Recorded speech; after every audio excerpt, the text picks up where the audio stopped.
медициналық қызмет тұтынушы. Сіздер, яғни отоларинголог-сурдолог дәрігеріне қабылдауға келу үшін ең алдымен өздеріңіздің тұрғылықты жерлеріңіздің терапевт дәрігері арқылы немесе ең алғашқы көмек көрсететін жанұялық мекемеден жолдама алып, біздің қызметімізді ала аласыз.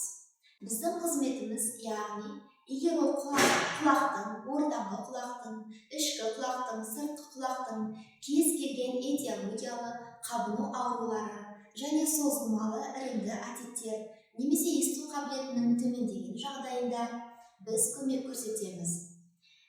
Яғни егер сіздер жолдамамен бізге келген болсаңыздар, міндетті әлеуметтік медициналық қызмет аясында сіздерге бүкіл диагностикалық, яғни құлақ, мұрын, тамақ рентгенографиясы, сондай-ақ мұрын жолдарынан, құлақ жолдарынан жақпа алу және оны микрофлораға зерттеу, есту қабілетін тексеру, тағы сол сияқты лабораториялық қызметтер барлығы тегін қарастырылған.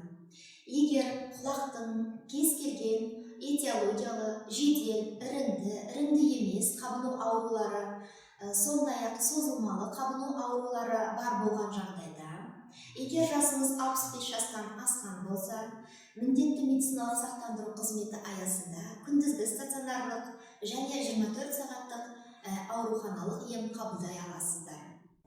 Сондықтан да сіздер жергілікті терапевт дәрігері арқылы бізге жолдама алып, сол кісіге созылмалы отит бойынша тұрақты есепке тұрып, жылына 1-2 рет диагностикалық емдік мақсатта қаралуға келулеріңізге болады.